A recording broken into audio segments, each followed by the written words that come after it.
ಈಗ ಸಂಬಾಲ್ ಮಸೀದಿಯ ವಿಚಾರಕ್ಕೆ ಬರೋಣ. ಏನದು ಹಿಸ್ಟ್ರಿ ಏನು? ಸಂಬಾಲ್ ಮಸೀದಿ ಅದು ಮಸೀದಿಯ ದೇವಸ್ಥಾನ ಅನ್ನೋದೇ ಆದರೆ ಏನು ಆಧಾರ ಇದೆ? ಆಗಿದ್ದರೆ ಹಿಸ್ಟ್ರಿ ಏನು ಹೇಳುತ್ತೆ ಈ ಸಂಬಾಲ್ ಮಸೀದಿಯ ವಿಷಯವಾಗಿ? ಹರಿಹರ ದೇವಸ್ಥಾನ ಆ ಜಾಗದಲ್ಲಿತ್ತು ಅಂತ ಇತಿಹಾಸದ ಹಲವು ಕಡೆ ಉಲ್ಲೇಖ ಆಗಿದೆ. ಮೊದಲ ಮೊಘಲ್ ದೊರೆ ಬಾಬರ್ ಕಾಲದಲ್ಲಿ ಶಾಹಿ ಜಾಮಾ ಮಸೀದಿಯನ್ನು ಸಂಬಾಲ್ನಲ್ಲಿ ನಿರ್ಮಾಣ ಮಾಡಲಾಗಿತ್ತು. ಹರಿಹರ ದೇವಸ್ಥಾನ ಮಸೀದಿಗೂ ಮೊದಲು ಆ ಜಾಗದಲ್ಲಿತ್ತು. ಆ ದೇವಸ್ಥಾನವನ್ನು ನಾಶಪಡಿಸಿ ಮಸೀದಿಯನ್ನು ಅದರ ಅವಶೇಷಗಳ ಮೇಲೆ ನಿರ್ಮಾಣ ಮಾಡಿದ್ದರ ಬಗ್ಗೆ ಉಲ್ಲೇಖ ಇದೆ. 1526ರಿಂದ 1529 ಈಗ್ಗೆ 500 ವರ್ಷಗಳ ಹಿಂದೆ ಎಕ್ಸಾಕ್ಟ್ ಆ ಸಂದರ್ಭದಲ್ಲಿ ದೇಗುಲ ನಾಶ ಆಗಿದೆ, ಅವಶೇಷಗಳ ಮೇಲೆ ಮಸೀದಿ ನಿರ್ಮಾಣ ಆಗಿದೆ. ಬಾಬರ್ ಕಾಲದಲ್ಲಿ ಒಟ್ಟು 3 ಮಸೀದಿಗಳು ನಿರ್ಮಾಣ ಆದವು. ಪ್ರಮುಖವಾಗಿ ಒಂದು ಅಯೋಧ್ಯೆಯಲ್ಲಿ ನಿರ್ಮಾಣವಾದಂತಹ ಬಾಬ್ರಿ ಮಸೀದಿ, ಅದರ ಜೊತೆಗೆ ಪಾಣಿಪತ್ನಲ್ಲಿ ಒಂದು ಮಸೀದಿ ನಿರ್ಮಾಣ ಆಗುತ್ತೆ, ಜೊತೆಗೆ ಸಂಬಾಲ್. ಆ 3ನೇ ಮಸೀದಿಯಲ್ಲಿ, ಇದು ಸಂಬಾಲ್ನಲ್ಲಿರುವಂತಹ ಮಸೀದಿ ಒಂದು ಶಾಹಿ ಜಾಮಾ ಮಸೀದಿ. ವಿಷ್ಣುವಿನ ಕೊನೆಯ ಅವತಾರ ಕಲ್ಕಿ ಸಂಬಾಲ್ನಲ್ಲಿ ಹುಟ್ಟುತ್ತಾನೆ ಎನ್ನುವ ನಂಬಿಕೆ ಇದೆ.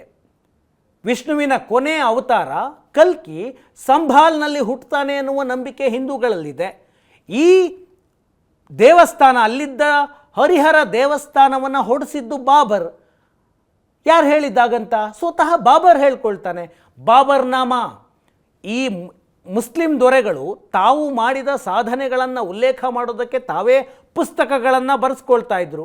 ಉದಾಹರಣೆಗೆ ಅಕ್ಬರ್ ನಾಮ, ಬಾಬರ್ ನಾಮ, ಜಹಾಂಗೀರ್ ನಾಮ, ಈ ರೀತಿಯಾಗಿ ಅವರೇ ಬುಕ್ಗಳನ್ನು ಬರೆಸ್ಕೊಳ್ತಾ ಇದ್ರು. ಹಾಗೆ ಬರೆಯಲಾದಂತಹ ಬಾಬರ್ ನಾಮದಲ್ಲಿ ತಾನೇ ಈ ದೇವಸ್ಥಾನವನ್ನು ಹೊಡೆಸಿದ್ದೀನಿ ಎನ್ನುವ ಉಲ್ಲೇಖ ಇದೆ. ಇನ್ನೊಂದು ಅಕ್ಬಾರಿ ಅನ್ನುವಂತಹ ಒಂದು ಧಾರ್ಮಿಕ ಪುಸ್ತಕದಲ್ಲೂ ಕೂಡ ಇಲ್ಲಿ ದೇವಸ್ಥಾನ ಇತ್ತು ಅನ್ನುವಂತಹ ಉಲ್ಲೇಖ ಇದೆ. ಆ ಕಾರಣಕ್ಕೋಸ್ಕರ ಈಗಿನ ಜಾಮಾ ಮಸೀದಿಯ ಜಾಗದಲ್ಲಿ ದೇವಸ್ಥಾನ ಇತ್ತು ಅಂತ ಹಿಂದೂ ಅರ್ಜಿದಾರರು ವಿಷ್ಣು ಶಂಕರ್ ಜೈನ್, ಯಾರು ಕಾಶಿಯ ಮಸೀದಿ ಮತ್ತು ಮಂದಿರ ವಿಷಯದಲ್ಲಿ ಹೋರಾಟ ಮಾಡ್ತಾ ಇದ್ದಾರಲ್ಲ, ಅವರೇ ಈ ವಿಷಯದಲ್ಲೂ ಕೂಡ ಅರ್ಜಿಯನ್ನು ಸಲ್ಲಿಕೆ ಮಾಡಿದ್ದಾರೆ. ಒಂದು 100 ವರ್ಷಗಳ ಕೆಳಗೆ ಆ ಮಸೀದಿಗೆ ಹಿಂದೂಗಳ ಪ್ರವೇಶ ಇತ್ತು. ಹಿಂದೂ ಮತ್ತು ಮುಸ್ಲಿಮರು ಇಬ್ಬರೂ ಕೂಡ ಒಟ್ಟಿಗೆ ಹೋಗ್ತಾ ಇದ್ರು ಅಂತ ಅಲ್ಲಿನ ಜನ ಇವತ್ತಿಗೂ ಮಾತನಾಡ್ತಾರೆ. ಆದರೆ ಕಾಲಾನಂತರದಲ್ಲಿ ಅಲ್ಲಿ ಹಿಂದೂಗಳ ಪ್ರವೇಶವನ್ನು ಬಂದ್ ಮಾಡಲಾಯಿತು, ಮುಸ್ಲಿಮರು ಮಾತ್ರ ಹೋಗ್ತಾ ಇದ್ರು. ಈಗ ಅದು ದೇವಸ್ಥಾನವೇ ಅಲ್ಲ, ಮಸೀದಿ ಅನ್ನುವ ಸ್ಥಿತಿಗೆ ಬಂದಿದೆ. ಕಾನೂನು ಪ್ರಕಾರ ಈ ಜಾಗವನ್ನು ನಮಗೆ ಕೊಡಿ ಅಂತ ಹಿಂದೂಗಳು ಅರ್ಜಿಯನ್ನು ಸಲ್ಲಿಸಿದ್ದಾರೆ. ಒಂದು ಬಾಬರ್ ನಾಮದಲ್ಲಿ ಉಲ್ಲೇಖ ಆಗಿದೆ. ಬಾಬರ್ ಸ್ವತಃ ಆದೇಶ ಕೊಟ್ಟು ಈ ದೇವಸ್ಥಾನವನ್ನು ಕೆಡವಿ ಅಲ್ಲಿ ಮಸೀದಿ ಮಾಡಿದ್ದ ಅನ್ನುವ ಒಂದು ದಾಖಲೆ. ಅದರ ಜೊತೆಗೆ 1879ರಲ್ಲಿ ಬ್ರಿಟಿಷ್ ಅಧಿಕಾರಿ ಮಸೀದಿಗೆ ಭೇಟಿ ಕೊಟ್ಟ ಬಗ್ಗೆ ಉಲ್ಲೇಖ ಮಾಡಿದ್ದಾನೆ. ಮಸೀದಿಯಲ್ಲಿ ಹಿಂದೂ ಕೆತ್ತನಗಳ ಬಗ್ಗೆ ಆತ ಉಲ್ಲೇಖ ಮಾಡಿದ್ದಾನೆ. ಆ ದಾಖಲೆಗಳನ್ನು ಕೂಡ ಕೋರ್ಟ್ಗೆ ಕೊಡಲಾಗಿದೆ.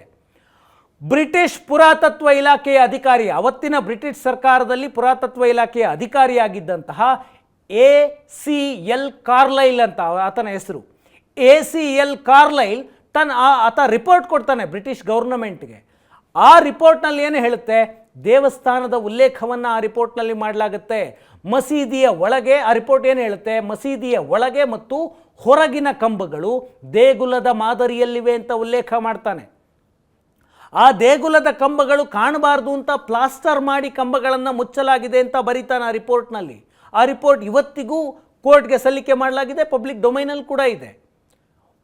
ಆತ ಬರೀತಾನೆ ಮತ್ತೊಂದು ಸೆಂಟೆನ್ಸಲ್ಲಿ, ಒಂದು ಕಂಬದ ಪ್ಲಾಸ್ಟರನ್ನು ತೆಗೆದಾಗ, ಅಂದರೆ ಸಿಮೆಂಟಲ್ಲಿ ಪ್ಲಾಸ್ಟ್ ಮಾಡಲಾಗಿತ್ತು, ಸಿಮೆಂಟ್ ಅಥವಾ ಸಿಮೆಂಟ್ ರೀತಿಯ ಮತ್ತೊಂದು ಗಾರೆಯನ್ನು ಬಳಸಿ ಆ ಪ್ಲಾಸ್ಟರನ್ನು ತೆಗೆದಾಗ ಅದು ಹಿಂದೂ ಕಂಬ ಅಂತ, ಹಿಂದೂ ದೇವಸ್ಥಾನದ ಕಂಬ ಅಂತ ಸ್ಪಷ್ಟವಾಗಿ ಕಾಣಿಸ್ತಾ ಇತ್ತು. ಅಲ್ಲೊಂದು ಶಾಸನ ಇದೆ.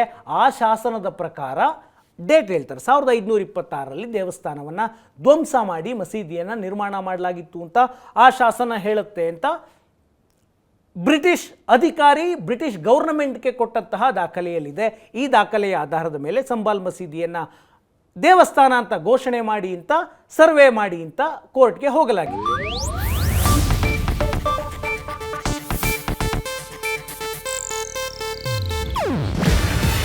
ಇದು ಏಷ್ಯಾನೆಟ್ ನ್ಯೂಸ್ ನೆಟ್ವರ್ಕ್ ಪ್ರಸ್ತುತಿ. ನೀವು ನೋಡ್ತಿದ್ದೀರಾ ಏಷ್ಯಾನೆಟ್ ಸುವರ್ಣ ನ್ಯೂಸ್.